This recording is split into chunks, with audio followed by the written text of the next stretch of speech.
We live under many rules, different rule sets, set by different people and systems, for different purposes, and we're kind of okay with that, I think. When you drive a car, when you prepare food in a professional kitchen, when you buy a ticket to a concert, there are rules for what you can and can't do.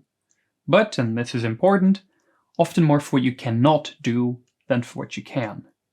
Rules, unlike rights, are limiting, and they're often explicit.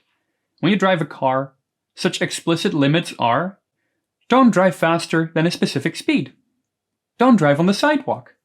Don't drive into other cars.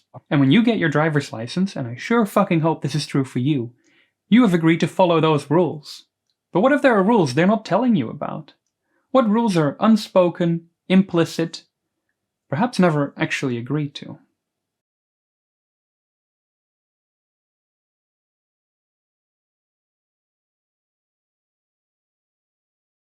Hi, I'm Very Robin, and in this quick why, I want to pick a little bit at the scab of a word that is normal.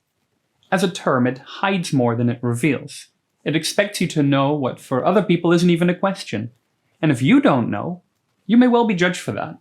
I guess I sound a little harsh. For a word as normal, why am I making such a fuss? Every time a designer or otherwise creative person uses that word, I feel the need to ask why. I bring this up every time I talk about words. How intent and assumption and subjectivity don't always align with one another. So I make a fuss because designers use a word that maybe means a lot to them. But what does it mean to others? Normal implies the existence of norms, a shorthand for rules set by other people. And like with so many other words, we've come to accept that shorthand as inherently valuable and meaningful. And like with so many other words that are used for judgment, they fail as a shorthand because not everybody knows what lies behind them. What do you really mean by normal? Do you mean that it lies in a particular range of the bell curve? Do you mean that it is normal? Or do you mean common, typical, or average? Is it according to norms? Is it expected, required, demanded? And if so, by whom?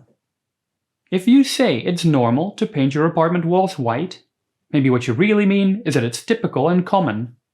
If you say it's normal to wear shoes indoors, maybe you mean that your family finds it acceptable. Maybe it's normal to show up to your office on time every morning, but I'm willing to bet they also require you to be at the office on time every morning. So, normal can mean so many things. But it also has a less precise meaning, and that one is moralizing. It says that whatever is measured by normal isn't about precision of statistics, indoor habits, or workplace dynamics. What is normal is acceptable. That makes certain things unacceptable only for the reason of statistics, or other people's habits. It becomes a word of subjective judgment. If something is labeled not normal, we tend to understand that as a moral judgment. If we can so easily understand that abnormal is bad, that makes normal exceptionally loaded in a moral sense. If we can see that the opposite of normal is rarely meant to be positive, that proves something about the judgment inherent to the word. I don't think we need that sort of ideological stowaway. If all we want to say is, this is common, this is required, this is what we're used to in my house. Also, as a word so subjective and so judgmental, it's a trap for creative people. Because if it is so loaded with subjectivity, that itself makes it difficult to rely on. What some people find totally normal, like wearing shoes inside their homes, some people, like myself, find unacceptable. It's too ambiguous to throw around. A designer can't rely on normal. The problem is that every norm ends up creating and harboring a set of assumptions. If you're designing a fighter jet seat, you can't average out all the body measurements of 1,000 persons. You can't simplify them into one defined standard of height, weight, arm length, who knows what else.